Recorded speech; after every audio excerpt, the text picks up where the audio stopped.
greetings in the victorious name of our Lord and Savior Jesus Christ. ಜಯಕರವಾದಂತ ನಮ್ಮ ಕರ್ತನಾದ ಯೇಸು ಕ್ರಿಸ್ತನ ಹೆಸರಿನಲ್ಲಿ ನಿಮಗೆ ವಂದನೆಗಳನ್ನು ನಾವು ತರುತ್ತಿದ್ದೇವೆ. Praise God for bringing us to the second evening program of this 3-day revival meeting. ಈ 3 ದಿನದ ಉಜ್ಜೀವನ ಕೂಟದಲ್ಲಿ ದೇವರು ನಮ್ಮನ್ನು 2ನೇ ದಿನಕ್ಕೆ ತಂದದಕ್ಕಾಗಿ ಆತನಿಗೆ ಸ್ತೋತ್ರವಾಗಲಿ. God through his spirit and the ministry of his word spoke to several of us last night. ಕಳೆದ ರಾತ್ರಿ ದೇವರು ತನ್ನ ವಾಕ್ಯದ ಮುಖಾಂತರವಾಗಿ ಆತ್ಮನ ಮುಖಾಂತರವಾಗಿ ಅನೇಕರೊಂದಿಗೆ ಮಾತನಾಡಿದನು. Many of you testified how the message of the word yesterday was a great blessing to you. ದೇವರ ವಾಕ್ಯದ ಸಂದೇಶ ನಿನ್ನೆ ದಿವಸ ನಿಮಗೆ ಎಷ್ಟು ಆಶ್ಚರ್ಯವಾಗಿಯೂ ಆಶೀರ್ವಾದವಾಗಿಯೂ ಇತ್ತಂತ ನಿಮ್ಮಲ್ಲಿ ಅನೇಕರು ಸಾಕ್ಷಿ ನುಡಿದಿದ್ರಿ. Give God all the glory because he alone is worthy. ದೇವರಿಗೆ ಎಲ್ಲಾ ಮಹಿಮೆಯನ್ನು ನೀವು ಸಲ್ಲಿಸಿರಿ, ಯಾಕೆಂದ್ರೆ ಆತನು ಮಾತ್ರವೇ ಮಹಿಮೆಗೆ ಯೋಗ್ಯನು. My topic of yesterday was who is a true Christian. ನಿನ್ನೆ ದಿನ ನನ್ನ ಸಂದೇಶದ ವಿಷಯ ಏನಾಗಿತ್ತಂದ್ರೆ ಯಾರು ನಿಜವಾದ ಕ್ರೈಸ್ತನು. Today I want to go to another very vital aspect of Christian life. ಇನ್ನೊಂದು ಪ್ರಾಮುಖ್ಯವಾದಂತ ಕ್ರಿಸ್ತಿಯ ಜೀವಿತದ ಪ್ರಧಾನ ಸಂಗತಿಯನ್ನು ಇಂದು ನಾವು ನೋಡಲಿದ್ದೇವೆ. Christian life is a battle from beginning to end. ಪ್ರಾರಂಭದಿಂದ ಅಂತ್ಯದವರೆಗೆ ಕ್ರೈಸ್ತ ಜೀವಿತವು ಯುದ್ಧವಾಗಿದೆ. Let me say that again. ಇನ್ನೊಂದ್ಸರಿ ಹೇಳ್ತೇನ್ರಿ. Christian life is a battle from beginning to end. ಕ್ರೈಸ್ತ ಜೀವಿತವು ಪ್ರಾರಂಭದಿಂದ ಅಂತ್ಯದವರೆಗೆ ಅದು ಹೋರಾಟ. A better name for a Christian is a soldier of the cross of Jesus Christ. ಇನ್ನೊಂದು ಉತ್ತಮವಾದಂತ ಹೆಸರು ಕ್ರೈಸ್ತನಿಗೆ ಕೊಡಬಯಸುವುದು ಏನಂತ ಹೇಳಿದ್ರೆ ಕ್ರಿಸ್ತನ ಶಿಲುಬೆಯ ಸೈನಿಕನಾಗಿದ್ದಾನೆ. That's why the Bible says in 2 Timothy 4th chapter 7th words. 2ನೇ ತಿಮೋಥಿ 4:7 ದೇವರ ವಾಕ್ಯವು ಹೇಳುವುದು ಏನಂದ್ರೆ, This was the testimony of Apostle Paul when he came to the end of his life. ಅಪೊಸ್ತಲನಾದ ಪೌಲನು ತನ್ನ ಜೀವಿತದ ಅಂತ್ಯಕ್ಕೆ ಬಂದಾಗ ಅವನ ಸಾಕ್ಷಿ ಇದಾಗಿತ್ತು.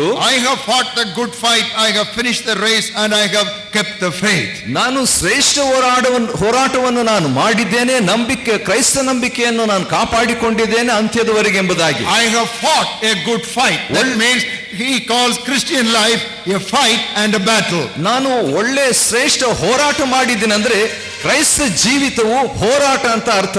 I do not know how many of you have carefully read the last book of the Bible. ನೀವು ನಿಮ್ಮಲ್ಲಿ ಎಷ್ಟು ಜನರು ಸತ್ಯವೇದದ ಅಂತ್ಯ ಪುಸ್ತಕವನ್ನು ಓದಿದ್ದೀರ ಅಂತ ನಂಗೆ ಗೊತ್ತಿಲ್ಲ. The last book of the Bible begins with a statement that comes so often, he who overcomes, to him who overcomes I will give this and I will reward. ಪ್ರತಿಯೊಂದು ಸಾರಿ ಆಗಾಗ್ಗೆ ಬರುವಂತ ಒಂದು ಹೇಳಿಕೆ ಏನಂದ್ರೆ, ಜಯ ಹೊಂದುವವನಿಗೆ ಜಯಶಾಲಿಗೆ ನಾನು ಇಂತಿಂತದ್ದನ್ನು ಕೊಡುತ್ತೇನೆ. But when we say that Christian life is a battle, we should also remember what sort of battle it is. ಕ್ರೈಸ್ತ ಜೀವಿತವು ಹೋರಾಟವು ಯುದ್ಧ ಎಂಬುದಾಗಿ ಹೇಳುವುದಾದ್ರೆ ಎಂಥ ಹೋರಾಟ ಎಂಬುದಾಗಿ ಕೂಡ ನಾವು ತಿಳಿಯತಕ್ಕದ್ದು. It is not a fight or battle between human beings or with flesh and blood, but it is against evil spirits. ಮನುಷ್ಯ ಮಾತ್ರದವರೊಂದಿಗೆ ಮನುಷ್ಯರೊಂದಿಗೆ ಇರುವಂತಹ ಹೋರಾಟ ಯುದ್ಧ ಜಗಳವಲ್ರಿ. ಆದರೆ I want to just build up this subject as carefully and clearly as I can, and I want all the minds and hearts and ears to be tuned up to the ministry of God's word. ಈ ಸಂದೇಶವನ್ನು ಆದಷ್ಟು ರೀತಿಯಲ್ಲಿ ಸ್ಪಷ್ಟವಾಗಿಯೂ ನಿರ್ದಿಷ್ಟವಾಗಿಯೂ ನಾನು ಹೇಳಲು ಪ್ರಯತ್ನಿಸುವಾಗ ನಿಮ್ಮೆಲ್ಲ ಮನಸ್ಸನ್ನು ಇದರ ಕಡೆಗೆ ಕೇಂದ್ರಿತವಾಗಿ ಕೊಡ ಬಯಸುತ್ತೇನೆ. Satan is one. ಸೈತಾನು ಒಬ್ಬನೇ. But he has got many associates. ಆದರೆ ಅವನೊಂದಿಗೆ ಅನೇಕ ಪ್ರತಿನಿಧಿಗಳಿದ್ದಾರೆ. And all the associates of Satan are called evil spirits. ಸೈತಾನ್ನ ಜೊತೆಗೆ ಇರುವಂತ ಎಲ್ಲ ಅವನ ಪ್ರತಿನಿಧಿಗಳಿಗೆ ಏನಾಗಿದೆ ಅಂತ ಹೆಸರು ಅಂದ್ರೆ ದುರಾತ್ಮಗಳು. There are two things that we must not do when we talk about Satan. ನಾವು ಸೈತಾನ ಬಗ್ಗೆ ಮಾತನಾಡುವಾಗ ಎರಡು ಸಂಗತಿಗಳನ್ನು ನಾವು ಮಾಡಬಾರದು. Number one, ಮೊದಲನೇದು, do not underestimate Satan. ಸೈತಾನ್ನು ಕಡಿಮೆಯಾಗಿ ನಾವು ಲೆಕ್ಕ ಹಾಕಬಾರದು. Let me say that again. ಇನ್ನೊಂದ್ಸರಿ ಹೇಳ್ತೇನ್ರಿ. Do not underestimate Satan. ಸೈತಾನನ್ನು ಕಡಿಮೆಯಾಗಿ ನಾವು ಭಾವಿಸಬಾರದು. What did Jesus say about Satan? ಸೈತಾನ್ ಬಗ್ಗೆ ಯೇಸು ಹೇಳಿದೇನ್ರಿ? Turn with me to John's Gospel. ಯೋಹಾನ್ ಸುವಾರ್ತೆ ಕಡೆಗೆ ಬನ್ರಿ. 14th chapter. 14ನೇ ಅಧ್ಯಾಯ. And look at the 30th verse. 30ನೇ ವಚನವನ್ನು ಗಮನಿಸಿರಿ. I will no longer talk much with you, for the ruler of this world is coming, and he has nothing in me. ನಾನು ಬಹಳಷ್ಟು ನಿಮ್ಮ ಜೊತೆಯಲ್ಲಿ ಮಾತನಾಡುವುದಿಲ್ಲ, ಯಾಕಂದ್ರೆ ಇಹಲೋಕಾಧಿಪತಿಯು ಬರುತ್ತಾನೆ, ಅವನಿಗೆ ಸಂಬಂಧಪಟ್ಟದ್ದು ನನ್ನಲ್ಲಿ ಒಂದು ಇಲ್ಲ. You see, Jesus himself called Satan as the ruler or the prince of this world. ಯೇಸು ತಾನೇ ಸೈತಾನ ಬಗ್ಗೆ ಇಹಲೋಕದ ಅಧಿಪತಿ ಎಂಬುದಾಗಿ ಕರೀತಾನಂತ್ರಿ. And now if you also look at the words of the apostle, ಅಪೊಸ್ತಲರ ಕೃತ್ಯಗಳಲ್ಲಿ ನಾವು ನೋಡೋದಾದ್ರೆ Ephesians 2nd chapter, ಎಫೆಸದವರ ಪತ್ರಿಕೆ 2ನೇ ಅಧ್ಯಾಯ and look at the second word. 2ನೇ ವಚನ ಗಮನಿಸ್ರಿ. There he is called the prince of the power of the air. ಇಲ್ಲಿ ವಾಯುಮಂಡಲದ ಅಧಿಪತಿ ಎಂಬುದಾಗಿ ಹೇಳಲ್ಪಟ್ಟಿದೆ. You see, both the Lord Jesus Christ and his apostles recognized that Satan was the prince of this world and prince of the air. ಯೇಸು ಕ್ರಿಸ್ತನು ಮತ್ತು ಅಪೊಸ್ತಲರು ಇದನ್ನು ಗುರುತಿಸಿದ್ರು. ಅದೇನಂತ ಹೇಳಿದ್ರೆ ಸೈತಾನು ಇಹಲೋಕದ ಅಧಿಪತಿ, ವಾಯುಮಂಡಲದ ಅಧಿಪತಿ ಎಂಬುದಾಗಿ. So never ever underestimate Satan. ಆದ ಕಾರಣ ಸೈತಾನನ್ನು ಯಾವ ರೀತಿಯಲ್ಲಿಯೂ ಕೆಳಮಟ್ಟವಾಗಿ ಲೆಕ್ಕಿಸಬೇಡ್ರಿ. Satan is the prince of this world. ಸೈತಾನು ಇಹಲೋಕದ ಅಧಿಪತಿ. Satan is the prince of the air. ಸೈತಾನು ವಾಯುಮಂಡಲದ ಅಧಿಪತಿ. Now having said it, I want to say the another thing. ಇದನ್ನು ಹೇಳಿದ ಮೇಲೆ ಇನ್ನೊಂದು ಸಂಗತಿಯನ್ನು ಹೇಳ ಬಯಸ್ತೇನೆ. Do not overestimate Satan. ಸೈತಾನನ್ನು ಹೆಚ್ಚಾಗಿ ಕೂಡ ಭಾವಿಸಿಕೊಳ್ಳಬೇಡ್ರಿ. You should neither underestimate him nor overestimate him. ಸೈತಾನನ್ನು ಕೀಳಾಗಿಯೂ ಭಾವಿಸಬಾರದು, ಮೇಲಾಗಿಯೂ ಭಾವಿಸಬಾರದು. Satan is the prince, but God is the king. ಸೈತಾನನು ಅಧಿಪತಿಯೇ, ಆದರೆ ದೇವರು ಅರಸನು.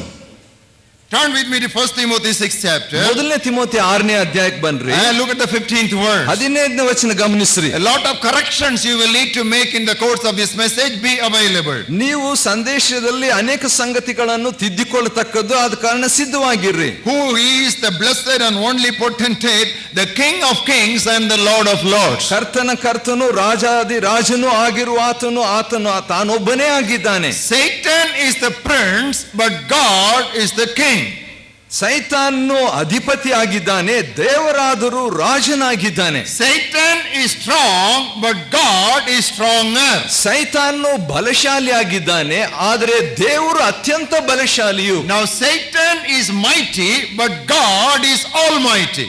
ಸೈತಾನು ಶಕ್ತನು, ಆದರೆ ದೇವರು ಸರ್ವಶಕ್ತನು. That's why the Bible says in 1 John 4:4, ಈ ಕಾರಣದಿಂದ ಮೊದಲನೇ ಯೋಹಾನ 4:4 ದೇವರು ವಾಕ್ಯ ಹೇಳುತ್ತದೆ, He who is in you is greater than he who is in the world. ನಿಮ್ಮಲ್ಲಿ ಇರುವಾತನು ಲೋಕದಲ್ಲಿ ಇರುವಾತನಿಗಿಂತಲೂ ಹೆಚ್ಚಿನಾತನು. So these two things you should never do in your warfare. ಆದ ಕಾರಣ ನಿಮ್ಮ ಯುದ್ಧ ಕ್ಷೇತ್ರದಲ್ಲಿ ಎರಡು ಸಂಗತಿಗಳನ್ನು ಮಾಡಬಾರದು. Don't underestimate him, ಅವನನ್ನು ಕೆಳಮಟ್ಟವಾಗಿ ಭಾವಿಸಬಾರದು, and don't overestimate Satan. ಮೇಲಾಗಿಯೂ ಭಾವಿಸಬಾರದು. And there are other two things that you should never forget. ಇನ್ನೂ ಎರಡು ಸಂಗತಿಗಳು ಎಂದಿಗೂ ನೀವು ಮರೆಯಬಾರದು. Number one, ಮೊದಲನೇದು, the battle is not yours, the battle is the Lord's. ಯುದ್ಧವು ನಿಮ್ಮದಲ್ಲ, ಯುದ್ಧವು ಕರ್ತನದು. Now this statement comes very often in the Old Testament. ಹಳೆ ಒಡಂಬಡಿಕೆಯಲ್ಲಿ ಆಗಾಗ ಬರುವಂತ ಹೇಳಿಕೆ ಇದು. The battle is not yours, ಯುದ್ಧವು ನಿಮ್ಮದಲ್ಲ, the battle is the Lord's. ಯುದ್ಧವು ಕರ್ತನದೇ. Now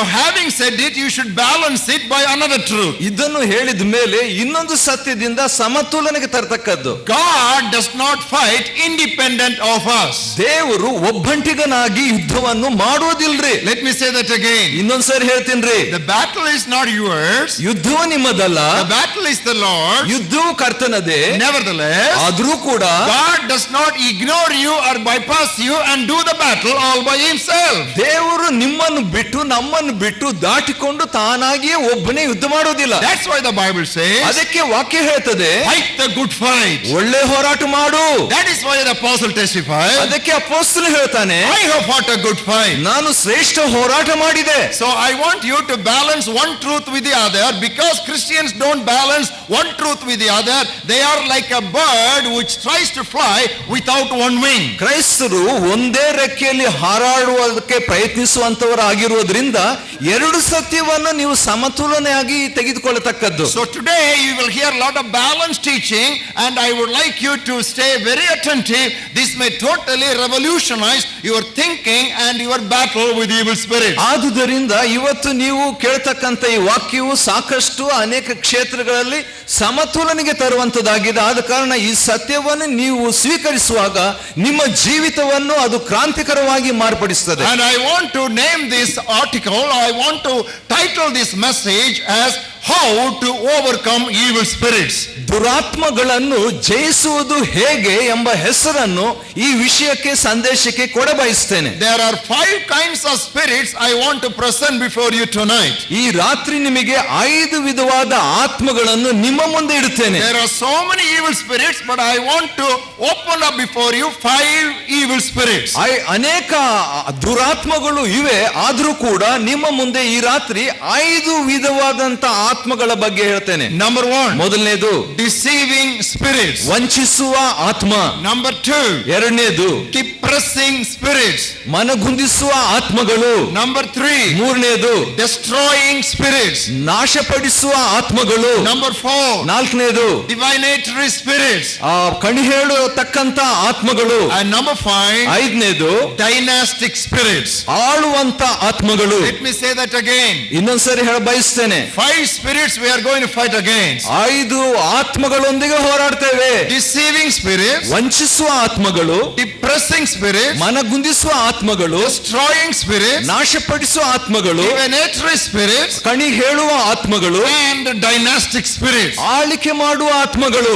I want you all, brothers and sisters, believers in the Lord Jesus Christ, to uphold me very much in prayer tonight, because I am going to unmask Satan, and Satan will be extremely furious over me tonight. ಸೈತಾನನನ್ನು ನಾನು ಬಹಿರಂಗ ಪಡಿಸುವಂತ ಈ ಸಂದರ್ಭದಲ್ಲಿ ವಿಶ್ವಾಸಿಗಳು ದೇವ ಜನರು ನನಗೋಸ್ಕರವಾಗಿ ಪ್ರಾರ್ಥಿಸಿ ಎಂಬುದಾಗಿ ನಾನು ಕೇಳುತ್ತೇನೆ. ಯಾಕಂದ್ರೆ ನಾಶನಕ್ಕೆ ಅವನನ್ನು ನಾನು ಬಹಿರಂಗಪಡಿಸಲಿದ್ದೇನೆ. Pray for me that I may open my mouth boldly as I ought to speak forth the mystery of the word of God. ದೇವರ ವಾಕ್ಯದ ಮರ್ಮಗಳನ್ನು ಬಹಿರಂಗವಾದಂತ ರೀತಿಯಲ್ಲಿ ನಾನು ಪ್ರಕಟಿಸುವಂತೆ ನನಗಾಗಿ ಪ್ರಾರ್ಥಿಸ್ರಿ. Let us take one spirit after the other. ಒಂದು ಆತ್ಮಗಳ ನಂತರ ಇನ್ನೊಂದನ್ನು ನಾವು ನೋಡಿಕೊಳ್ಳೋಣ. How to overcome? Number 1, deceiving spirits. ವಂಚಿಸುವ ಆತ್ಮಗಳನ್ನು ಜಯಿಸುವುದು ಹೇಗೆ? ಮೊದಲನೇದಾಗಿ Deceiving spirits work more than ever as we go towards the end of these last days. ಈ ಕಡೆ ಕಾಲಗಳ ಅಂತ್ಯಕ್ಕೆ ನಾವು ಬರ್ತಾ ಇರುವಾಗ ವಂಚಿಸುವ ಆತ್ಮಗಳು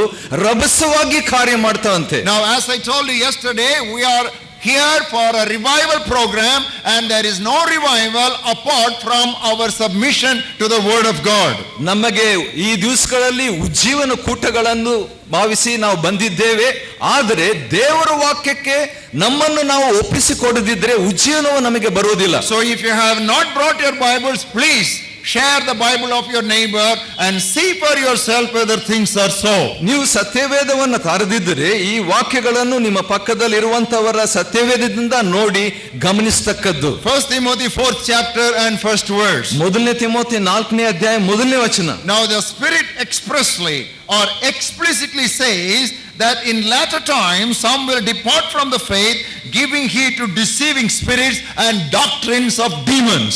ಆದರೂ ಮುಂದಿನ ದಿನಗಳಲ್ಲಿ ಕೆಲವರು ವಂಚಿಸುವ ಆತ್ಮಗಳ ನುಡಿಗಳಿಗೂ ದೆವ್ವಗಳ ಬೋಧನೆಗಳಿಗೂ ಲಕ್ಷ್ಯ ಕೊಟ್ಟು ಕ್ರಿಸ್ತ ನಂಬಿಕೆಯಿಂದ ಭ್ರಷ್ಟರಾಗುವರೆಂದು ದೇವರಾತ್ಮನು ಸ್ಪಷ್ಟವಾಗಿ ಹೇಳ್ತಾನೆ. You see, deceiving spirits, ಇಲ್ಲಿ ವಂಚಿಸುವ ಆತ್ಮಗಳನ್ನು ನೋಡ್ತೇವೆ. doctrines of demons, ದೆವ್ವಗಳ ಬೋಧನೆಗಳು. Now why do we call them deceiving spirits? ವಂಚಿಸುವ ಆತ್ಮಗಳಂತ ನಾವು ಯಾಕೆ ಕರಿತೇವೆ? They are very deceptive in their nature. ಅವರ ಸ್ವಭಾವದಲ್ಲಿ ಆ ಆತ್ಮಗಳು ವಂಚಿಸುವಂತದ್ದು. They are very subtle in their operation. ಅವರ ಕಾರ್ಯ ಸಾಧನೆಯಲ್ಲಿ ಮೋಸಕರವಾಗಿರ್ತವೆ. It's very difficult to discern them or identify them. ಅವುಗಳನ್ನು ಗುರುತಿಸುವಂತದ್ದು ವಿವೇಚಿಸುವುದು ಕಷ್ಟಕರವೇ. Turn with me to 2 Corinthians 11th chapter. 2ನೇ ಕೊರಿಂಥ 11ನೇ ಅಧ್ಯಾಯಕ್ಕೆ ಬನ್ರಿ. I will read to you from verse 13 to 15. 13ರಿಂದ 15 ವಚನವರೆಗೆ ಓದ್ತೇನ್ರಿ. Why it is so difficult to discern a deceptive spirit? ವಂಚಿಸುವ ಆತ್ಮಗಳನ್ನು ಗುರುತಿಸುವುದು ಯಾಕೆ ಕಷ್ಟ?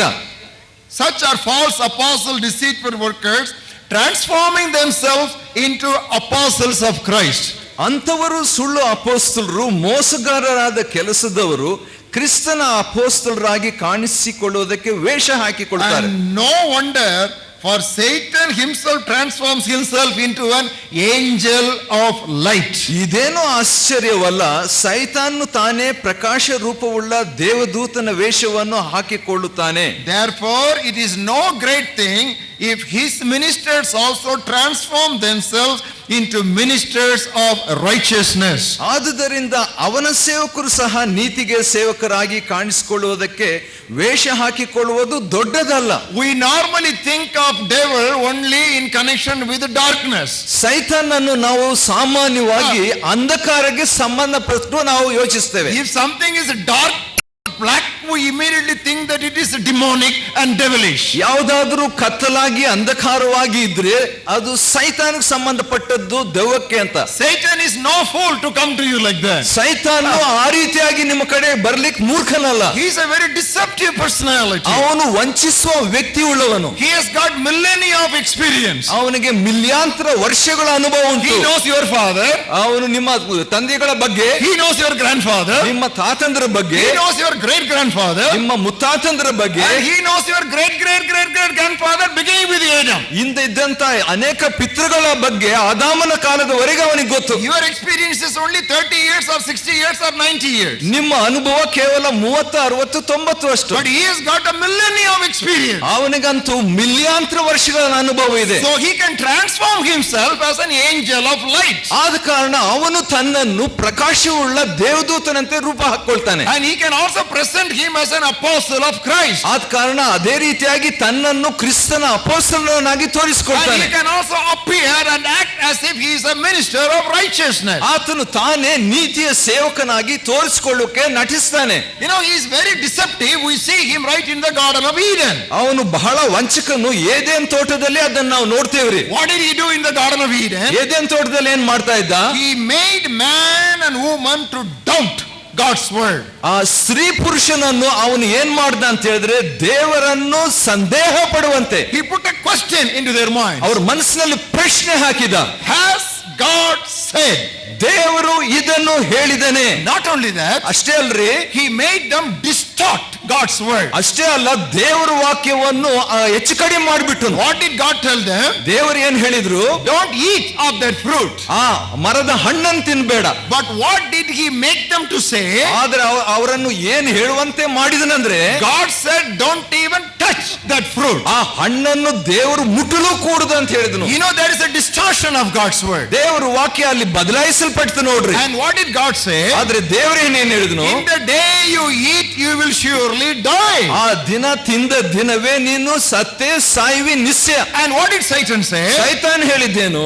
You will not surely die. ನೀನು ನಿಶ್ಚಯವಾಗಿ ಸಾಯುವುದೇ ಇಲ್ಲ. Doubting God's word, ದೇವರ ವಾಕ್ಯವನ್ನು ಸಂದೇಹ, distorting God's word, ದೇವರ ವಾಕ್ಯವನ್ನು ಬದಲಿಸುವಂತದ್ದು, outrightly denying God's word. ದೇವರ ವಾಕ್ಯವನ್ನು ನಿರಾಕರಿಸುವುದು. How could Adam be so easily cheated? ಆದಾಮನು ಯಾವ ರೀತಿಯಾಗಿ ವಂಚಿಸಲ್ಪಟ್ಟನು ಸುಲಭವಾಗಿ? Because the devil came in the form of a serpent. ಸೈತಾನು ಸರ್ಪದ ರೂಪದಲ್ಲಿ ಬಂದನು. You know what is the meaning of the word serpent? ಆ ಸರ್ಪ ಅಂದ್ರೆ ಅರ್ಥ ಏನ್ ಗೊತ್ತೇ? Shining, ಮಿಂಚಿಸುವಂತದ್ದು, dazzling, ಮಿಡುಗುವಂತದ್ದು, bright, ಪ್ರಕಾಶವುಳ್ಳಂತದ್ದು, brilliant, ಬಹಳ ಚುರುಕಾಗಿರುವಂತದ್ದು, attractive, ಬಹಳ ಆಕರ್ಷಿತವಾದದ್ದು. You know, all these word meanings are there for that one word serpent. ಸರ್ಪ ಎಂಬಂತ ಆ ಒಂದು ಪ್ರಾಣಿಗೆ ಅನೇಕ ವಿಧವಾದ ಅರ್ಥಗಳು ಉಂಟು. Who gave that name to that animal? ಆ ಪ್ರಾಣಿಗೆ ಹೆಸರನ್ನು ಕೊಟ್ಟವರು ಯಾರ್ರಿ? God did not give that name. ದೇವರು ಕೊಡ್ಲಿಲ್ರಿ. The Bible says whatever name Adam gave to the animals, that became the names of those animals. ಆದಾಮನು ಏನೇನು ಹೆಸರು ಪ್ರಾಣಿಗಳು ಕೊಟ್ನೋ ಆ ಹೆಸರು ಪ್ರಾಣಿಗಳು ಬಂದ್ಬಿಟ್ರು ಅಂತೆ. So that animal was so attractive that Adam said, oh, here is a creature, brilliant, bright, dazzling, good, attractive. ಆದ ಕಾರಣ ಆದಾಮನು ಆ ಪ್ರಾಣಿಯನ್ನು ನೋಡಿದಾಗ ಏನ್ ಹೆಸರು ಕೊಟ್ಟನಂದ್ರೆ, ಓ ಈ ಪ್ರಾಣಿ ಆಕರ್ಷಿತವಾಗಿದೆ, ಪ್ರಕಾಶವಾಗಿದೆ, ಮಿಂಚ್ತಾ ಇದೆ, ಮಿಣುಗ್ತಾ ಇದೆ, ಆದ ಕಾರಣ ಈ ಹೆಸರು ಸರ್ಪ ಅಂತ ಕೊಡ್ತೇನೆ. Now brother, yes, but how to discern whether this is a deceptive spirit or not? ಆದ್ರೆ ಸಹೋದರಿ, ಯಾವ ರೀತಿಯಾಗಿ ಇದು ವಂಚಿಸುವ ಆತ್ಮವೋ ಇಲ್ಲವೋ ಅಂತ ಹೇಗೆ ವಿವೇಚಿಸುವುದು? You know, I am compressing a subject which needs to be taught you for one full year to 1.5 hours. 1 ವರ್ಷ ಮಾತನಾಡ್ತಕ್ಕಂಥ ಸಂದೇಶವನ್ನು ನಾನು 1.5 ತಾಸಿನಲ್ಲಿ ಅದನ್ನ ಸಂಕ್ಷಿಪ್ತವಾಗಿ ಹೇಳ್ತಿದ್ದೇನೆ. So I will avoid repetition, but I will not lose clarity. ಆದ ಕಾರಣ ನಾನು ತಿರುಗಿ ಪುನರಾವರ್ತಿಸೋದಿಲ್ಲ, ಆದರೆ ಸ್ಪಷ್ಟತೆಯನ್ನು ಉಳಿಸ್ತೇನೆ. 3 questions you need to ask whenever you come across such questionable spirits. ಅಂತ ಪ್ರಶ್ನಾರ್ಥಕವಾದಂತ ಆತ್ಮಗಳನ್ನು ನೀವು ಕಂಡಾಗ 3 ಪ್ರಶ್ನೆ ಹಾಕೊಳ್ಬೇಕು. Test number 1. ಮೊದಲನೇ ಪರೀಕ್ಷೆ, do they confess the divine Lord? ದೈವಿಕವಾದ ಕರ್ತನನ್ನು ಅವು ಅರಿಕೆ ಮಾಡ್ತಾವ? Turn with me to 1 John 4th chapter. ಮೊದಲನೇ ಯೋಹಾನ 4ನೇ ಅಧ್ಯಾಯ. I will read verses 2 and 3 to you. 2-3 ವಚನಗಳನ್ನು ಓದ್ತೀನಿ. By this you know the Spirit of God. Every spirit that confesses that Jesus Christ has come in the flesh is of God. ಇದರಿಂದ ನಾವು ತಿಳಿದುಕೊಳ್ಳುತ್ತೇವೆ ಯೇಸು ದೇವರಿಂದ ಬಂದಾತನೆ ಎಂಬುದಾಗಿ. ಅದೇನೆಂದ್ರೆ, ಮನುಷ್ಯನಾಗಿ ಬಂದ ಯೇಸು ಕ್ರಿಸ್ತನನ್ನು ಒಪ್ಪಿಕೊಳ್ಳುವ ಆತ್ಮವು ದೇವರಿಂದ ಪ್ರೇರಿತವಾದದ್ದು. And every spirit that does not confess that Jesus Christ has come in the flesh is not of God, and this is the spirit of Antichrist. ಯೇಸುವನ್ನು ಒಪ್ಪದೇ ಇರುವ ಆತ್ಮವು ದೇವರಿಂದ ಪ್ರೇರಿತವಾದದ್ದಲ್ಲ, ಅದು ಕ್ರಿಸ್ತ ವಿರೋಧಿ ಆತ್ಮವಾಗಿದೆ. This is a very important test. ಇದು ಮುಖ್ಯವಾದ ಪರೀಕ್ಷೆ. You know why I say that? ಯಾಕೆ ಇದನ್ನು ನಾನು ಹೇಳ್ತಿದ್ದೇನೆ?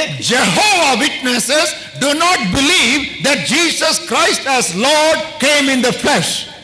ಮನುಷ್ಯನಾಗಿ ಬಂದಂತ ಯೇಸು ಕರ್ತನನ್ನು ಯೆಹೋವನ ಸಾಕ್ಷಿಗಳು ಒಪ್ಪುವುದಿಲ್ಲ. You may tell me, brother, why do you say this to us? ನಮಗಿದನ್ನು ಯಾಕೆ ಹೇಳ್ತೀರಿ ಸಹೋದರ ಅಂತ ನೀವು ಹೇಳ್ಬೋದು. Suddenly somebody will knock at your door. ಯಾರಾದ್ರೂ ನಿಮ್ ಬಾಗಿಲು ತಟ್ಟಬಹುದ್ರಿ. You open the door. ಬಾಗಿಲು ತೆರೀತೀರಿ. 2 ladies, 2 ಸ್ತ್ರೀಯರು or 2 gentlemen, 2 ಪುರುಷರು with perfectly dressed, ಬಹಳ ಅಂದವಾಗಿ ವಸ್ತ್ರ ಧರಿಸಿಕೊಂಡು, with a broad smile, ಬಹಳ ಮುಗುಳಗ ಬೀರ್ತಾ, very Christian in their look. ಅವರ ತೋರಿಕೆಗೆ ಕ್ರೈಸ್ತರಂತಿದ್ದಾರೆ. Can we just spend some time with you? ಸ್ವಲ್ಪ ಸಮಯ ನಿಮ್ಮ ಹತ್ರ ಕಳಿಬಹುದೇ? And you get them seated in their drawing room. ನೀವು ಬನ್ರಿ ಅಂತ ಅವ್ರ ಒಳಗೆ ಕರ್ಕೊಂಡು ಕೂತ್ಕೊಳ್ಳಂತ ಮಾಡ್ತೀರಿ. They give you a lot of books. ಅವ್ರು ಬಹಳ ಪುಸ್ತಕಗಳು ಕೊಡ್ತಾರೆ. They give you a lot of magazines. ಪತ್ರಿಕೆಗಳನ್ನು ಕೊಡ್ತಾರೆ. They give you a lot of pamphlets. ಅವರು ಕರಪತ್ರಗಳನ್ನು ಕೊಡ್ತಾರೆ. Everything looks very attractive. ಎಲ್ಲೂ ಆಕರ್ಷಿತವಾಗಿದೆ. By the time you realize that they are Jehovah's Witnesses, you would have been already duped. ಅವರು ಯೆಹೋವನ ಸಾಕ್ಷಿಗಳು ಅಂತ ನೀವು ತಿಳ್ಕೊಳ್ಳಕ್ಕೆ ಗ್ರಹಿಸೋದಕ್ಕೆ ಮುಂಚಿತವಾಗಿ ನೀವು ಮರಳಾಗ್ತೀರಿ.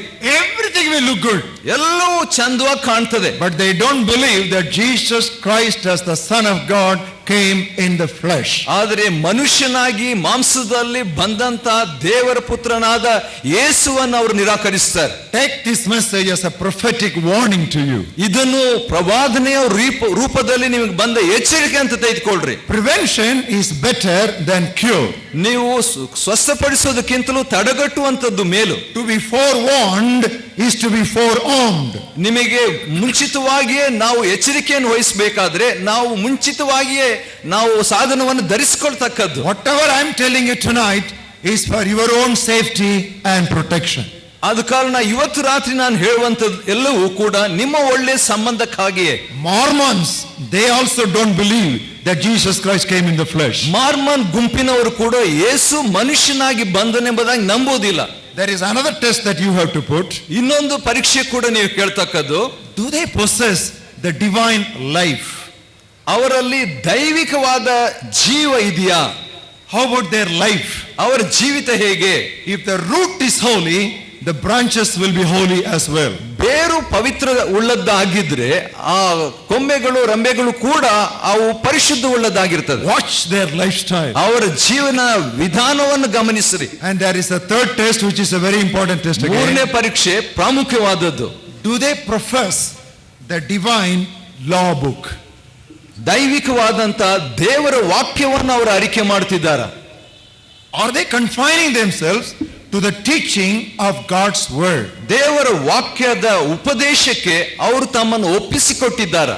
We are living in the last days. ನಾವು ಅಂತ್ಯ ದಿನಗಳಲ್ಲಿ ಜೀವಿಸುತ್ತಿದ್ದೇವೆ. You know what's happening in the last days? ಈ ಅಂತ್ಯ ದಿನಗಳು ಏನು ಸಂಭವಿಸ್ತವೆ? There is so much of extra biblical revelations claimed by Christians in our churches. ನಮ್ಮ ಸಭೆಗಳಲ್ಲಿ ಅನೇಕ ಕ್ರೈಸ್ತರು ವಾಕ್ಯದಲ್ಲಿ ಇಲ್ಲದಂತ ಪ್ರಕಟಣೆಗಳನ್ನು ಅವರು ಹಕ್ಕಾಗಿ ಸಾಧಿಸ್ತಾರೆ. Underline my word, extra biblical revelations. ವಾಕ್ಯಕ್ಕೆ ಹೊರತಾದಂತ ಪ್ರಕಟಣೆಗಳು. Anything plus or minus the Bible is dangerous. ವಾಕ್ಯದಲ್ಲಿ ಇಲ್ಲದಂತದ್ದು ಅಥವಾ ವಾಕ್ಯದಲ್ಲಿ ಕಡಿಮೆ ಮಾಡುವಂತದ್ದು ಅಪಾಯಕರ. The Bible is our boundary. ಸತ್ಯವೇದು ನಮ್ಮ ಎಲ್ಲೆ. Don't break the boundary. If you break the boundary, serpent will bite you. ಎಲ್ಲೆಯನ್ನು ದಾಟಬೇಡ್ರಿ. ಎಲ್ಲೆಯನ್ನು ದಾಟಿದ್ರೆ ಸರ್ಪವು ನಿಮ್ಮನ್ನು ಕಚ್ಚುತ್ತದೆ. It may sound spiritual, but just because it is spiritual, it may not be scriptural. ಅದು ಆತ್ಮಿಕವಾಗಿ ಕಾಣಬಹುದು, ಆತ್ಮಿಕವಾಗಿ ಕಂಡಿದ್ರಿಂದ ಅದು ವಾಕ್ಯಾನುಸಾರವಾಗಿದೆ ಅಂತ ಅಲ್ಲ. All that looks spiritual may not be scriptural, but only that which is scriptural is spiritual. ಆದ ಕಾರಣ ವಾಕ್ಯದಲ್ಲಿ ಆತ್ಮಿಕವಾಗಿ ಕಾಣುವಂಥದ್ದೆಲ್ಲವೂ ವಾಕ್ಯಾನುಸಾರವಾದದ್ದಲ್ಲ, ವಾಕ್ಯಾನುಸಾರವಾದದ್ದು ಮಾತ್ರವೇ ಆತ್ಮಿಕವಾದದ್ದು. Because heaven and earth shall pass away, but the word of God shall never ever pass away, even a jot of it. ಯಾಕಂದ್ರೆ ಭೂಮಿ ಆಕಾಶವು ಮಾರ್ಪಟ್ಟರು ಕೂಡ ದೇವರ ವಾಕ್ಯವು ಎಂದಿಗೂ ಒಂದು ಸೊನ್ನೆ ಗುಡುಸು ಕೂಡ ಮಾರ್ಪಡುವುದಿಲ್ಲರಿ. That is why it is important we believers must soak ourselves. I deliberately choose that word. Not just study, not just read, not just meditate, but soak yourself in the word of God. ಆದುದರಿಂದ ವಿಶ್ವಾಸಿಗಳಂತ ನಾವು ಕೇವಲ ವಾಕ್ಯವನ್ನು ಓದುವುದಲ್ಲ, ಅಧ್ಯಯನ ಮಾಡುವುದಲ್ಲ, ಧ್ಯಾನಿಸುವುದಲ್ಲ, ವಾಕ್ಯದಲ್ಲಿ ಒದ್ದೆಯಾಗಿ ತೊಯ್ದಿರಬೇಕು. Saturate yourself with the meditation of God's word. ದೇವರ ವಾಕ್ಯದ ಧ್ಯಾನದಿಂದ ಸಂಪೂರ್ಣವಾಗಿ ನೀವು ಮುಳುಗಿರ್ತಕ್ಕದ್ದು. You know what was the testimony of Jeremiah? ಯೆರೆಮೀಯನ ಸಾಕ್ಷಿ ಏನ್ ಗೊತ್ತೇ? I ate your word. ನಿನ್ನ ವಾಕ್ಯವನ್ನು ನಾನು ಉಂಡೇನು.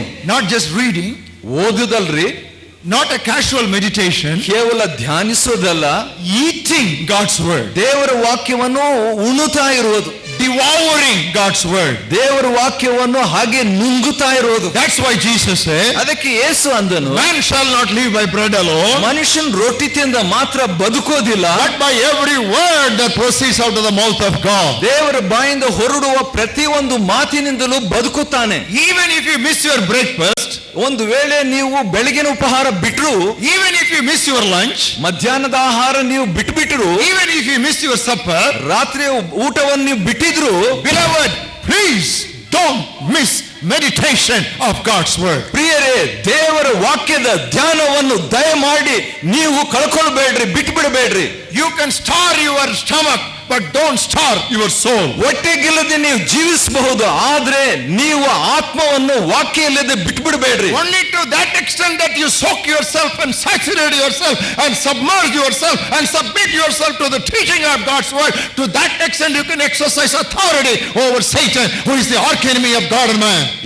ಎಷ್ಟರ ಮಟ್ಟಿಗೆ ನೀವು ನಿಮ್ಮನ್ನು ವಾಕ್ಯಕ್ಕೆ ಒಳಪಟ್ಟು ವಿಧೇಯರಾಗಿ ಅಧೀನರಾಗಿ ಅದರಲ್ಲಿ ಮುಳುಗು ಹೋಗಿರ್ತೀರೋ ಅಷ್ಟರ ಮಟ್ಟಿಗೆ ಸೈತಾನಿಗೆ ವಿರುದ್ಧವಾಗಿ ನೀವು ಹೋರಾಡಲು ಸಾಧ್ಯ. Beware of anything that looks novel, anything that looks strange. Put a question mark. Anything that questionable, avoid it. ಯಾವುದಾದ್ರೂ ನೂತನವಾಗಿಯೂ ವಿಚಿತ್ರವಾಗಿ ಕಂಡ್ರೆ ಒಂದು ಪ್ರಶ್ನೆ ಚಿಹ್ನೆಯನ್ನು ಹಾಕೊಳ್ರಿ. When you know that there is a boundary, ಎಲ್ಲೇ ಇದೆ ಅಂತ ನಿಮ್ಗೆ ಗೊತ್ತಿರುವಾಗ, don't go up to the border. Stay well within the border. ಆ ಒಂದು ಸೀಮೆಯ ತನಕ ನೀವು ಹೋಗ್ಬೇಡ್ರಿ, ಸೀಮೆಯ ಒಳಗೆ ಇದ್ದು ಬಿಡ್ರಿ. Believers, please follow me carefully. We are living in very dangerous time. ವಿಶ್ವಾಸಿಗಳೇ, ದಯವಿಟ್ಟು ಲಕ್ಷ್ಯ ಕೊಡ್ರಿ, ಯಾಕಂದ್ರೆ ಅಪಾಯಕರವಾದಂತ ದಿನಗಳಲ್ಲಿ ಜೀವಿಸ್ತಾ ಇದ್ದೇವೆ. In the name of spirituality, lot of questionable things are going all over the world. ಆತ್ಮಿಕತ್ವ ಎಂಬ ಹೆಸರಿನಲ್ಲಿ ಲೋಕದಲ್ಲಿ ಸಾಕಷ್ಟು ಪ್ರಶ್ನಾರ್ಥಕವಾದ ಸಂಗತಿಗಳು ನಡೆಯುತ್ತಿವೆ. As a Bible teacher, I am warning you tonight. ಸತ್ಯವೇದದ ಬೋಧಕನಾಗಿ ನಿಮ್ಗೆ ಎಚ್ಚರಿಕೆಯನ್ನು ಕೊಡ್ತಿದ್ದೇನೆ. There is a boundary. That boundary is biblical boundary. ಒಂದು ಎಲ್ಲೆ ಸೀಮೆ ಇದೆ, ಅದು ಸತ್ಯವೇದಕ್ಕೆ ಅನುಸಾರವಾದದ್ದು. Don't go to the border. Stay well within the boundary. ಆ ತೀರ ಸೀಮೆ ಹತ್ರ ಹೋಗ್ಬೇಡ್ರಿ, ಸೀಮೆ ಒಳಗೆ ಇದ್ದು ಬಿಡ್ರಿ. That is the only way you can escape or you can overcome the deceiving spirits. ವಂಚಿಸುವ ಆತ್ಮಗಳನ್ನು ನೀವು ಜಯಿಸುವುದಕ್ಕೆ ಅಥವಾ ಅದರಿಂದ ತಪ್ಪಿಸಿಕೊಳ್ಳುವುದಕ್ಕೆ ಏಕಮಾತ್ರ ಮಾರ್ಗ. Why did Eve fall into sin? ಹವ್ವಳು ಪಾಪದಲ್ಲಿ ಏಕೆ ಬಿದ್ದಳು? Because of a wrong conversation. ಯಾಕಂದ್ರೆ ತಪ್ಪಾದ ಸಂಭಾಷಣೆಯ ನಿಮಿತ್ತ. Disobeying God was second. ದೇವರಿಗೆ ಅವಿಧೇಯರಾದದ್ದು ಎರಡನೇದೆ. Unbelieving God's word was second. ದೇವರ ವಾಕ್ಯಕ್ಕೆ ಅಪನಂಬಿಕೆ ಹೊಂದಿದ್ದು ಎರಡನೇದು. But what was her first mistake? ಆದರೆ ಆಕೆಯ ಪ್ರಥಮ ತಪ್ಪು ಏನು? She was flirting with demons. ದೆವ್ವಗಳೊಂದಿಗೆ ವ್ಯವಹರಿಸುತ್ತಿದ್ದಳು. Don't play. Don't have anything to do with the demonic spirits, with the deceiving spirits. Stay out of it. Stay clear of it. ವಂಚಿಸುವ, ನಮ್ಮನ್ನು ಮೋಸಗೊಳಿಸುವಂತ ಸೈತಾನ್ನ ದುರಾತ್ಮಗಳಿಗೆ ಹತ್ತಿರವಾಗಿರಬೇಡ್ರಿ, ವ್ಯವಹರಿಸಬೇಡ್ರಿ, ದೂರವಾಗಿದ್ದು ಬಿಡ್ರಿ. Avoid all interest in novel things, novelties, strange things. Go back to that old-fashioned biblical principles. You will be safe. ನೂತನವಾದಂತ, ವಿಚಿತ್ರವಾದಂತ ಪ್ರತಿಯೊಂದು ಸಂಗತಿಗಳಿಂದಲೂ ದೂರವಾಗಿದ್ದು ಬಿಡ್ರಿ. ಆದ್ರೆ ಹಳೆ ದೇವರ ವಾಕ್ಯಕ್ಕೆ ಒಳಪಟ್ಟಿರ್ರಿ. The second spirit that we can overcome, ನಾವು ಜಯಿಸ್ತಕ್ಕಂತ ಎರಡನೇ ದುರಾತ್ಮ depressing spirits. ಮನಗುಂದುವ ಆತ್ಮಗಳು. The devil causes our minds to be depressed when we go through trials and tribulations, sufferings and sicknesses. ನಮ್ಮ ಜೀವಿತದಲ್ಲಿ ಕಷ್ಟ ನಷ್ಟಗಳು, ಸಂಕಟಗಳು, ಅಸ್ವಸ್ಥತೆಗಳನ್ನು ಹಾದು ಹೋಗುವಾಗ ಸೈತಾನ್ ನಮ್ಮನ್ನು ಮನಗುಂದಿಸಿ ಬಿಡ್ತಾನೆ. I do not know whether you are attacked by depressing spirits or not, but every day I am attacked by depressing spirits, but by the grace of God I overcome it. ಮನಗುಂದಿಸುವ ಆತ್ಮಗಳಿಂದ ನೀವು ದಾಳಿ ಮಾಡಲ್ಪಟ್ಟಿದ್ದೀರೋ ನನಗೆ ಗೊತ್ತಿಲ್ಲ, ಆದರೆ ಪ್ರತಿದಿನವೂ ನಾನು ಮನಗುಂದಿಸುವ ಆತ್ಮಗಳಿಂದ ಆಕ್ರಮಣ ಮಾಡಲ್ಪಡ್ತೇನೆ, ಆದರೆ ದೇವರ ಕೃಪೆಯಿಂದ ಜಯಿಸಿದ್ದೇನೆ. Turn with me to 1 Peter and see what I am talking about. ಮೊದಲನೇ ಪೇತ್ರದ ಕಡೆಗೆ ಬನ್ರಿ, ನಾನು ಏನ್ ಮಾತನಾಡ್ತೇನೆ ಅಂತ ನಿಮ್ಗೆ ಅರ್ಥವಾಗ್ತದೆ. 1 Peter 5th chapter. ಮೊದಲನೇ ಪೇತ್ರ 5ನೇ ಅಧ್ಯಾಯ. I will read to you from verse 7 to 9. Look at that passage very intently. 7ನೇ ವಚನದಿಂದ 9ನೇ ವಚನದವರೆಗೆ ಓದ್ತೇನೆ, ದಯವಿಟ್ಟು ಲಕ್ಷ್ಯ ಕೊಟ್ಟು ಗಮನಿಸ್ರಿ. Casting all your care upon him, because God cares for you. ನಿಮ್ಮ ಚಿಂತೆಯನ್ನೆಲ್ಲ ಆತನ ಮೇಲೆ ಹಾಕಿರಿ, ಯಾಕೆಂದ್ರೆ ದೇವರು ನಿಮಗಾಗಿ ಚಿಂತಿಸುತ್ತಾನೆ. Be sober and be vigilant. ಸ್ವಸ್ಥಚಿತ್ತರಾಗಿರಿ, ಎಚ್ಚರವಾಗಿರಿ. Because ಯಾಕಂದ್ರೆ your adversary the devil walks about like a roaring lion, seeking whom he may devour, whom he may depress. ನಿಮ್ಮ ವಿರೋಧಿಯಾಗಿರುವ ಸೈತಾನನು ಗರ್ಜಿಸುವ ಸಿಂಹದೋಪಾದಿಯಲ್ಲಿ ಯಾರನ್ನು ನುಂಗಲಿ, ಮನಗುಂದಿಸಲಿ ಎಂದು ಹುಡುಕುತ್ತಾ ತಿರುಗುತ್ತಾ ಇದ್ದಾನೆ. We all have anxieties. ನಮ್ಮೆಲ್ಲರಿಗೂ ಚಿಂತೆಗಳು ಉಂಟು. We all have problems. ನಮ್ಮೆಲ್ಲರಿಗೂ ಸಮಸ್ಯೆಗಳಿವೆ. We all have trials. ನಮ್ಮೆಲ್ಲರಿಗೂ ಕಷ್ಟಗಳಿವೆ. But if you keep those problems and trials on your head will get into the open mouth of the lion. ಆದ್ರೆ ಈ ಕಷ್ಟಗಳನ್ನೆಲ್ಲ ನಿಮ್ಮ ಮನಸ್ಸಿನಲ್ಲಿ, ತಲೆಯಲ್ಲಿ ಇಟ್ಟುಕೊಳ್ಳೋದಾದ್ರೆ ಅವು ಸೈತಾನಿಗೆ ತೆರೆದ ಬಾಗಿಲಾಗ್ಬಿಡ್ತವೆ. He takes advantage of your worries and your sufferings and your trials, and he does not attack you. The Bible says he devours you. ಸೈತಾನು ನಿಮಗೆ ಬರುವಂತ ಕಷ್ಟಗಳು, ನಷ್ಟಗಳು, ಸಮಸ್ಯೆಗಳಲ್ಲಿ ಅವನು ಕೇವಲ ದಾಳಿ, ಆಕ್ರಮಣ ಮಾಡೋದಿಲ್ರಿ, ಅವನೇನ್ ಮಾಡ್ತಾನೆ ಅಂದ್ರೆ ನುಂಗೇ ಬಿಡ್ತಾನಂತೆ. What the Bible calls as devouring by the devil is called by the psychiatric or psychological world as mental depression, nothing but that. ಸೈತಾನು ನಮ್ಮನ್ನು ನುಂಗಿ ಬಿಡ್ತಾನೆ ಎಂಬುದಾಗಿ ದೇವರ ವಾಕ್ಯ ಹೇಳುವಂತದ್ದು ಶಾಸ್ತ್ರಜ್ಞರು ಏನ್ ಹೇಳ್ತಾರೆ ಅಂತ ಹೇಳಿದ್ರೆ ಮನಗುಂದುವಿಕೆ ಅಂತ. And also maybe you are backslidden. ಬಹುಶಃ ಅದರ ನಿಮಿತ್ತವಾಗಿ ಹಿಂಜಾರಿದ್ದೀರಿ. Yesterday I made a reference to backsliding. Today also I made a reference to backsliding. ನಿನ್ನೆ ದಿವಸ ಹಿಂಜಾರುವಿಕೆ ಬಗ್ಗೆ ಹೇಳಿದೆ, ಇವತ್ತು ಕೂಡ. There was a man in the church in Corinth. ಕೊರಿಂಥದಲ್ಲಿ ಒಬ್ಬ ಮನುಷ್ಯನಿದ್ದನು. He was living with his stepmother. ಅವನು ತನ್ನ ಅಪ್ಪನ ಹೆಂಡತಿಯ ಜೊತೆಯಲ್ಲಿ ಇದ್ದನಂತೆ. Outright adultery which was not even heard among the Gentiles. ಅನ್ಯ ಜನರಲ್ಲಿ ಕೂಡ ಇಲ್ಲದಂತ ಒಂದು ವ್ಯಭಿಚಾರತ್ವ. Paul wrote to the Corinthian church to excommunicate him. ಪೌಲನು ಕೊರಿಂಥದವರಿಗೆ ಅವನನ್ನು ಸಭೆಯಿಂದ ಬಹಿಷ್ಕಾರ ಮಾಡಬೇಕಂತ ಬರೆದನು. So they threw him out. ಅವನನ್ನು ಸಭೆಯಿಂದ ಹೊರಗೆ ಹಾಕಿದ್ರು. Why did Paul write like that? ಪೌಲನು ಯಾಕೆ ಹಾಗೆ ಹೇಳಿದನು? Not to destroy him, ಅವನನ್ನು ನಾಶ ಮಾಡ್ಲಿಕ್ಕಲ್ರಿ, but to punish him and restore him. ಅವನನ್ನು ಶಿಕ್ಷಿಸಿ ಪುನಃಸ್ಥಾಪಿಸಲು. But what happened? ಆದ್ರೆ ಏನಾಯ್ತು? After this man was excommunicated, ಈ ಮನುಷ್ಯನನ್ನು ಬಹಿಷ್ಕಾರ ಮಾಡಿದ ಮೇಲೆ the shepherd's heart of the apostle was beating fast for that man. ಅಪೊಸ್ತಲನ ಈ ಕುರುಬನ ಆತ್ಮವು ಹೃದಯವು ಆ ವ್ಯಕ್ತಿಗಾಗಿ ಹಾರೈಸಿತು. Paul was a shepherd. ಪೌಲನು ಕುರುಬನಾಗಿದ್ದನು. So his heart was constantly bothered about that man who was outside the church. ಸಭೆಗೆ ಹೊರಗಿದ್ದಂತ ಆ ಮನುಷ್ಯನ ಬಗ್ಗೆ ಯಾವಾಗಲೂ ಪೌಲನಲ್ಲಿ ಒಂದು ಚಿಂತೆ ಇತ್ತು. I don't know how many sleepless nights he spent for that man. ನಿದ್ರೆ ಇಲ್ಲದೆ ಎಷ್ಟು ರಾತ್ರಿಗಳನ್ನು ಪೌಲನ ಆ ವ್ಯಕ್ತಿಗಾಗಿ ಕಳೆದು ನನಗೆ ಗೊತ್ತಿಲ್ಲ. So in the second letter he writes, ಆದ ಕಾರಣ ಎರಡನೇ ಪತ್ರಿಕೆಯಲ್ಲಿ ಪೌಲನ್ now ಬರೀತಾನೆ, that much punishment is enough for him. ಅವನಿಗೆ ಆ ಶಿಕ್ಷೆ ಅಷ್ಟೇ ಸಾಕು. Let us not exceed the limit. ಆ ಒಂದು ಮಿತಿ ನಾವು ದಾಟೋದು ಬೇಡ. If you exceed the limit, ಆ ಮಿತಿ ದಾಟಿದ್ರೆ that man will be swallowed up in sorrow. ಆ ಮನುಷ್ಯನು ದುಃಖದಿಂದ ನುಂಗಿಸಲ್ಪಡ್ತಾನೆ. And Satan will take advantage of that situation. ಆನಂತರ ಆ ಪರಿಸ್ಥಿತಿಯನ್ನು ಸೈತಾನು ಅದನ್ನ ಹತೋಟಿಯಲ್ಲಿ ಇಟ್ಕೊಳ್ತಾನೆ. And we are not ignorant of Satan's devices. ಸೈತಾನ್ನ ತಂತ್ರಗಳನ್ನು ನಾವು ತಿಳಿಯದವರಲ್ಲವಲ್ಲ. You know how sensitive this man of God was towards each sheep of his pastorate.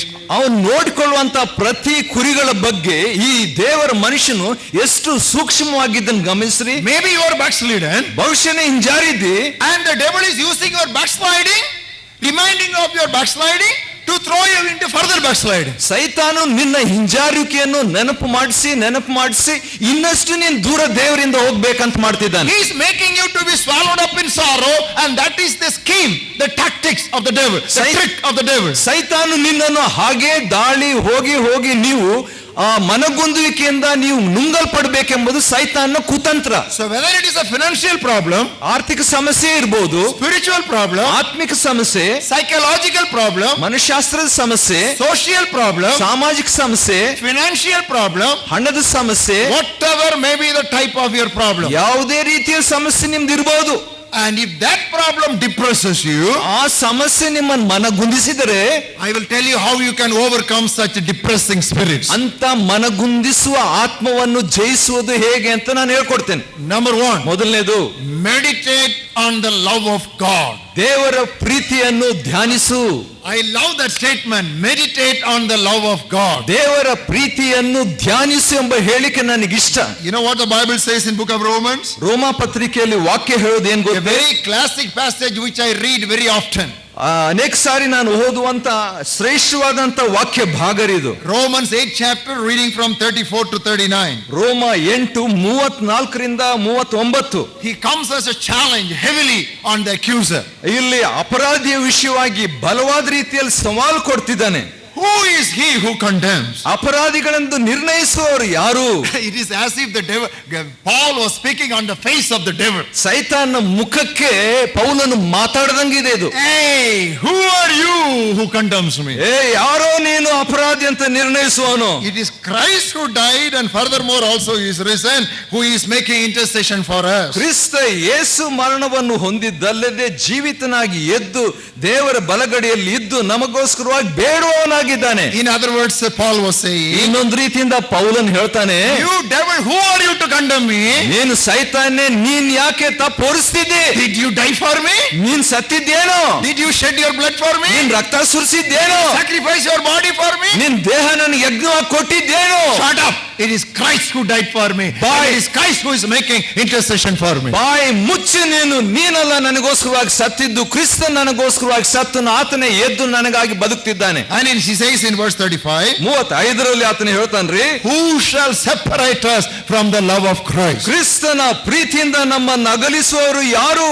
Shall tribulation, ಕಷ್ಟವೋ, distress, ಸಂಕಟವೋ, persecution, ಹಿಂಸೆಯೋ, famine, ಅನ್ನವಿಲ್ಲದಿರುವುದೋ, nakedness, ವಸ್ತ್ರವಿಲ್ಲದಿರುವುದೋ, burial, ಗಂಡಾಂತರವೋ, sword, ಖಡ್ಗವೋ, come to verse 38, 38, life, ಜೀವನವೋ, angels, ದೇವದೂತರು, principalities, ದುರಾತ್ಮಗಳು, powers, ಶಕ್ತಿಗಳು, things present, ಈ ಸಂಗತಿಗಳು, things to come, ಮುಂದಿನ ಸಂಗತಿಗಳು, height, ಮಹತ್ವವು, depth, ಮೇಲಿನ ಸಂಗತಿ, any created thing, ಯಾವುದೇ ಇರಲಿ, nothing can separate me from the love of God. ಯಾವುದು ಕ್ರಿಸ್ತನ ಪ್ರೀತಿಯಿಂದ ನನ್ನನ್ನು ಅಗಲಿಸಲಾರದು.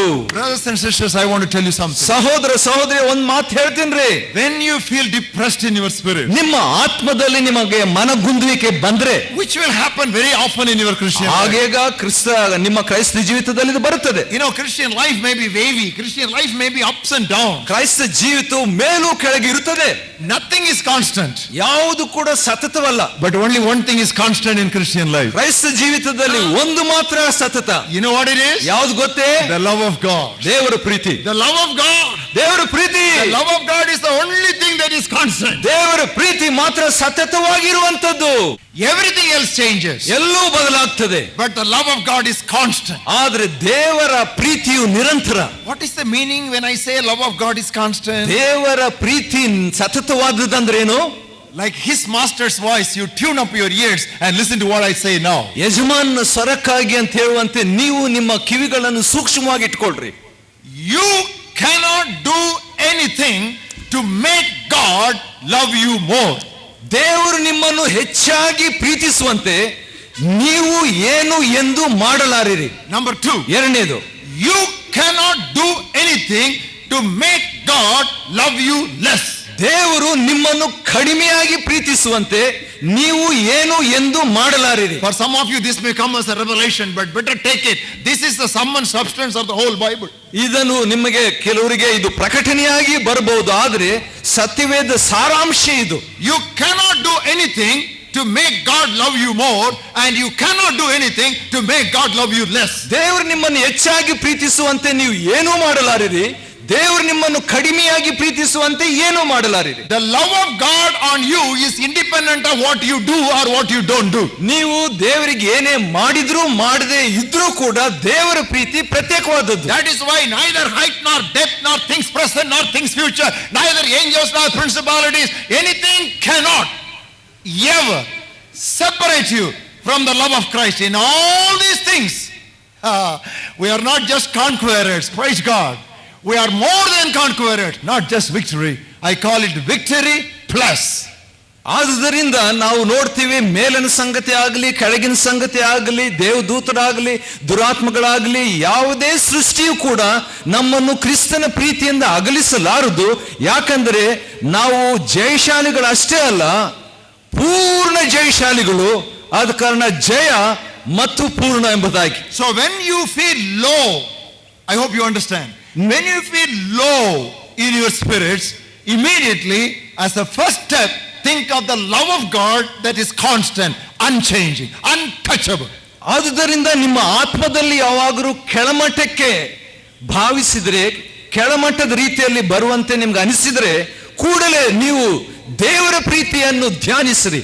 Secondly, ಎರಡನೇದಾಗಿ, claim the blood of Jesus Christ. ಯೇಸು ಕ್ರಿಸ್ತನ ರಕ್ತವನ್ನು ಹಕ್ಕು ಸಾಧಿಸಿರಿ. You know, when you go through depression, don't get irritated with people. It is not going to improve the situation. ಮನಗುಂದುವಿಕೆಯನ್ನು ನೀವು ಹಾದು ಹೋದುವಾಗ ನೀವು ಜನರ ವಿಷಯದಲ್ಲಿ ಕಣಕಿಸಲ್ಪಡಬೇಡ್ರಿ, ಅದು ಯಾವುದೇ ರೀತಿಯಲ್ಲಿ ನಿಮ್ಮ ಉತ್ತಮಪಡಿಸೋದು. Don't get irritated with the children. Don't get irritated with your relatives. Don't get irritated with your spouse. Don't get irritated with your co-worker. It does not help you. It will make situation worse. ಮಕ್ಕಳ ವಿಷಯದಲ್ಲಿ, ಗಂಡನ ವಿಷಯದಲ್ಲಿ, ಹೆಂಡತಿಯ ವಿಷಯದಲ್ಲಿ, ಸಂಬಂಧಿಕರ ವಿಷಯದಲ್ಲಿ, ಯಾರದೇ ವಿಷಯದಲ್ಲಿ ನೀವು ಕೆಣಕಿಸಲ್ಪಡಬೇಡಿ, ರೇಗಬೇಡ್ರಿ.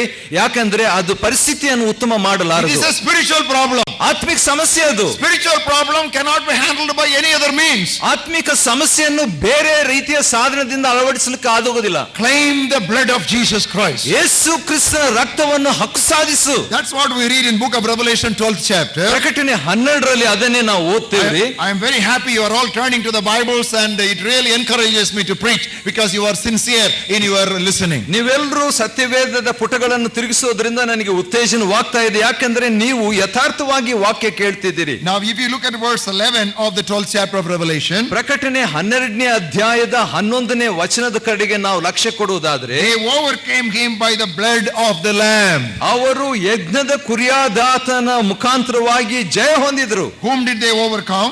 ಯಾರನ್ನು ಜಯಿಸಿದ್ರಂತೆ? Look at the 10th verse. 10ನೇ ವಚನ ನೋಡ್ರಿ. The accuser of our brethren. ಸಹೋದರನ ಮೇಲೆ ದೂರು ಹೇಳುವ ದೂರುಗಾರನನ್ನು. You know, the devil constantly accuses us. ಸೈತಾನ್ ಯಾವಾಗಲೂ ದೂರ್ತಾ ಇರ್ತಾನೆ. You are good for nothing. ನೀನು ಉಪಯೋಗ ಇಲ್ಲ. You are useless. ಉಪಯೋಗನೇ ಇಲ್ಲ. You have failed. ನೀನು ಸೋತಿದ್ದಿ. You will not make it. ನೀನು ಮಾಡ್ಲಿಕ್ಕೆ ಆಗೋದಿಲ್ಲ. Don't think God loves you. ದೇವರು ನಿನ್ನ ಪ್ರೀತಿಸ್ತಾನೆ ತಿಳ್ಕೋಬೇಡ.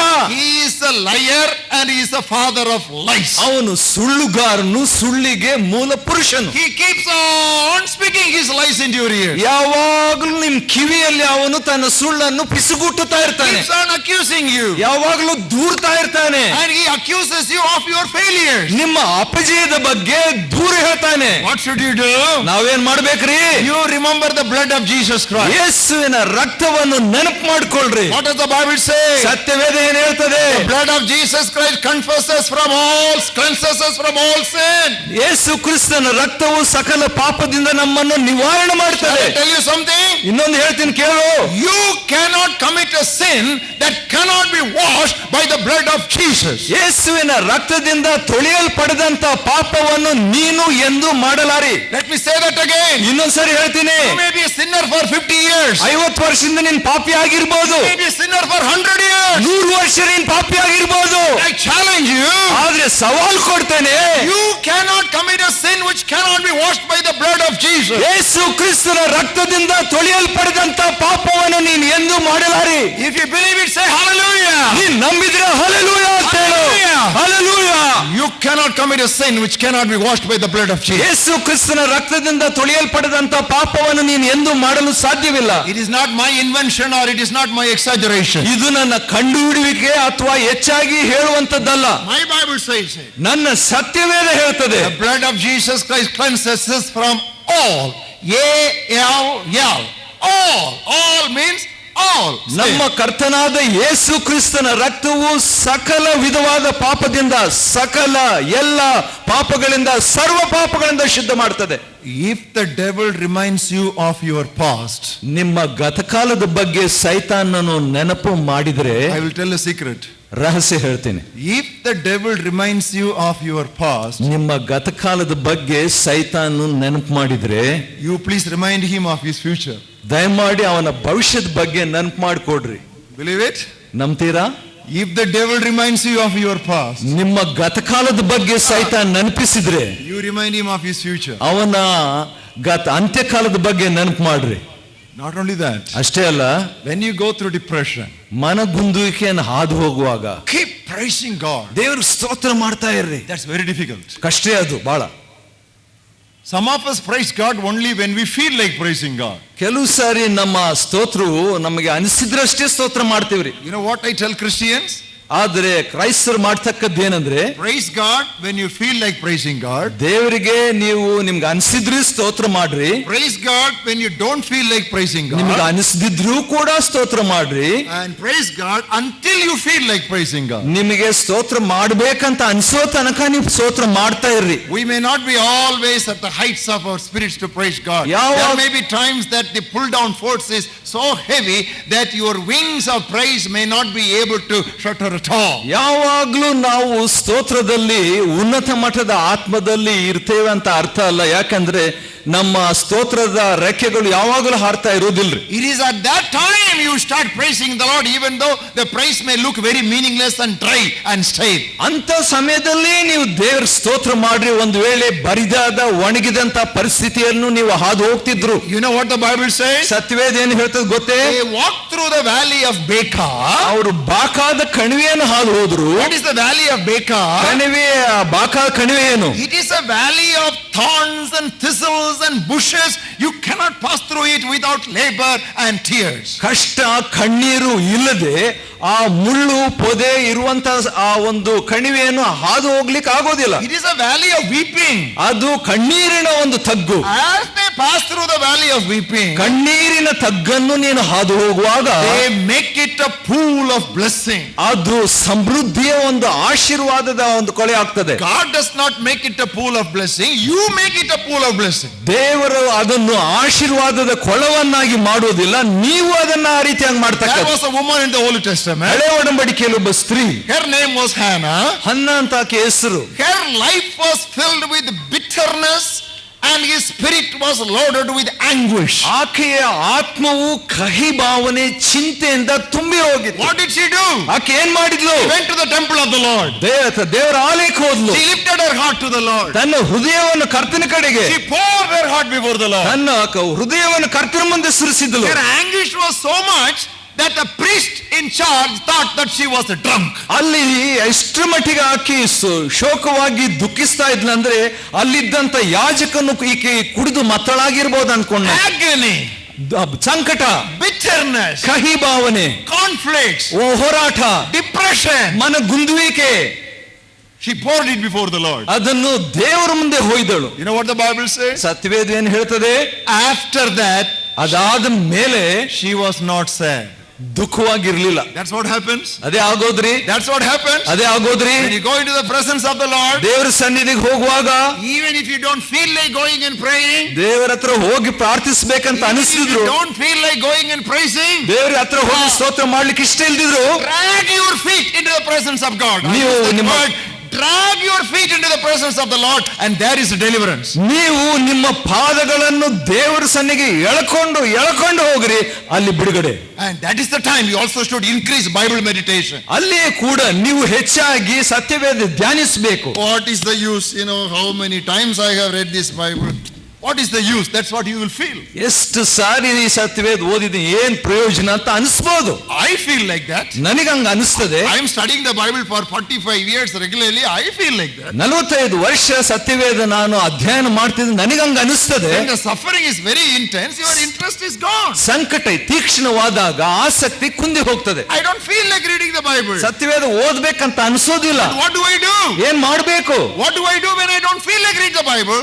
ಸತ್ಯವೇದ ಓದ್ಬೇಕಂತ ಅನಿಸ್ತಿದ್ರೆ ನಾನು ಏನ್ ಮಾಡ್ಬೇಕು? I read the Bible. ನಾನು ಸತ್ಯವೇದ ಓದ್ತೇನೆ. I read the Bible. ನಾನು ಸತ್ಯವೇದ ಓದ್ತೇನೆ. Everything is very dry.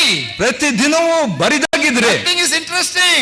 ಆಸಕ್ತಿ ಇಲ್ಲದೆ ಇರುವಾಗಲೂ, nothing becomes understandable. ಏನು ಅರ್ಥವಾಗದಿದ್ರು, but I keep on reading. ನಾನು ಓದ್ತಾ ಇರ್ತೀನಿ. And at the end of the day, you know what I say? ಆ ದಿನದ ಅಂತ್ಯ ಏನು ಹೇಳ್ತೀನಿ ಗೊತ್ತೇ? Unless your word had been my delight, I would have perished in my affliction. ನಿನ್ನ ವಾಕ್ಯವು ನನಗೆ ಆನಂದವಾಗಿ ಇಲ್ಲದಿದ್ರೆ ನಾನು ಇಷ್ಟಕ್ಕೆ ನಾಶವಾಗ್ತಿದ್ದೆ. Unless your word had been my delight, I would have perished in my affliction. ನಿನ್ನ ವಾಕ್ಯವು ನನಗೆ ಆನಂದಕರವಾಗಿ ಇರದಿದ್ರೆ ನಾನು ನಾಶವಾಗ್ತಿದ್ದೆ. And when you are attacked by this depressing spirits, ಈ ಮನಗುಂದುವ ಆತ್ಮದಿಂದ ನಿಮಗೆ ಆಕ್ರಮಣವಾದಾಗ, seek the fellowship of God's people. ದೇವ ಜನರ ಅನ್ಯೋನ್ಯತೆಯನ್ನು ಬಯಸ್ರಿ. There is no one who is totally self-sufficient. ಪ್ರತಿ ಯಾರೂ ಕೂಡ ತನ್ನಷ್ಟಕ್ಕೆ ತಾನು ಸಾಕಾಗಿರುವ ವ್ಯಕ್ತಿ ಇಲ್ಲ. Let me tell you, brothers and sisters, ಇದನ್ನು ಹೇಳ ಬಯಸ್ತೇನೆ ಸಹೋದರ ಸಹೋದರಿ, we are not complete in ourselves. ನಮ್ಮಲ್ಲಿ ನಾವು ಪೂರ್ಣರಾಗಿ ಒಬ್ಬರಾಗಿಲ್ಲ. We need each other. ನಮಗೆ ಒಬ್ಬರೊಬ್ಬರು ಬೇಕು. We need one another. ಇತರರ ಅವಶ್ಯಕತೆ ನಮಗುಂಟು. Who was Moses? ಮೋಶೆ ಯಾರು? A mighty man. ಬಲವಾದಂತ ವ್ಯಕ್ತಿ. A mighty intercessor. ಆತನು ವಿಜ್ಞಾಪನೆ ಬಲವಾಗಿ ಮಾಡಿದ. A mighty soldier. ಬಲವಾದ ಸೈನಿಕನು. He was a general in Pharaoh's army. ಆತನು ಫರೋಹನ ಆಡಳಿತದಲ್ಲಿ ಆತನ ಅಧಿಕಾರಿ. But when there was a war against Amalekites, ಆದ್ರೆ ಅಮಾಲೇಕರ ವಿರುದ್ಧವಾಗಿ ಯುದ್ಧ ಬಂದಾಗ, you know what happened? ಏನಾಯ್ತು ಗೊತ್ತೇ? The hands of Moses became feeble. ಮೋಶೆಯ ಹಸ್ತಗಳು ದಣಿದು ಕ್ಷೀಣವಾದವು. He began to slouch. ಆತನು ಕುಂದಿ ಹೋದನು. You know what they did? ಅವಾಗ ಏನ್ ಮಾಡಿದ್ರು ಗೊತ್ತೇ? They brought a stone, a boulder, ಒಂದು ದೊಡ್ಡ ಕಲ್ಲನ್ನು ತಂದ್ರು, asked Moses to sit there. ಮೋಶೆಯನ್ನು ಕೂತ್ಕೊಳ್ಳಂತ ಮಾಡಿದ್ರು. But having sat there, his hands were also feeble. ಅಲ್ಲಿ ಕೂತ್ಕೊಂಡಿದ್ರು, ಅವನ ಕೈ ಕೂಡ ಹಾಗೆ ಚಾಚಿ ಹೋಗಿತ್ತು. Aaron came on one side. Aaron ಒಂದ್ ಕಡೆ ಬಂದು, Hur came on another side. ಹೂರನು ಇನ್ನೊಂದ್ ಕಡೆ ಬಂದು, and both of them supported the hands of Moses. ಇಬ್ಬರೂ ಸೇರಿ ಮೋಶೆಯ ಹಸ್ತಗಳಿಗೆ ಆಧಾರ ಕೊಟ್ರು. And that is the way to defeat Amalekites. ಈ ರೀತಿಯಾಗಿ ಅಮಾಲೇಕರನ್ನು ನಾವು ಸೋಲಿಸೋದು. We all have so many Amalekites in our lives. ನಮ್ಮ ಜೀವಿತದಲ್ಲಿ ಸಾಕಷ್ಟು ಅಮಾಲೇಕರು ಇದ್ದಾರೆ. You cannot manage it alone. ನೀವು ಒಬ್ಬರೇ ಅದನ್ನ ನಿರ್ವಹಿಸ್ಲಿಕ್ಕೆ ಆಗೋದಿಲ್ರಿ. You know, many of us have got stones, but we don't have supporters. ನಮ್ಮಲ್ಲಿ ಅನೇಕರಿಗೆ ಕಲ್ಲುಗಳಿವೆ, ಆದರೆ ಆಧಾರಕರಿಲ್ಲ. You have a church, you have a fellowship. ನಿಮಗೆ ಸಭೆ ಇದೆ, ಅನ್ಯೋನ್ಯತೆ ಇದೆ. That is not enough. ಅದು ಸಾಕಾಗೋದಿಲ್ಲ. You need an Aaron to really uphold your right hand and a Hur to lift up your left hand. ನಿಮ್ಮ ಬಲಗೈಯನ್ನು ಎತ್ತಲಿಕ್ಕೆ ಆರೋನು, ಎಡಗೈಯನ್ನು ಎತ್ತಲಿಕ್ಕೆ ನಿಮ್ಗೆ ಹೂರನು ಬೇಕ್ರಿ. Help one another. ಒಬ್ರಿಗೊಬ್ರು ಸಹಾಯ ಮಾಡ್ರಿ. Don't mock at the person who goes through depression. ಮನಗುಂದುವಿಕೆಯನ್ನು ಹಾದು ಹೋಗುವಂತವರನ್ನು ಹೀಯಾಳಿಸಬೇಡ್ರಿ. When you are not able to see smile on the face of another person, something is wrong with that person. ಇತರ ವ್ಯಕ್ತಿಯ ಮುಖದಲ್ಲಿ ಮುಗುಳನಾಗಿ ಇಲ್ಲದಿದ್ರೆ ಏನೋ ತಪ್ಪಿದೆ.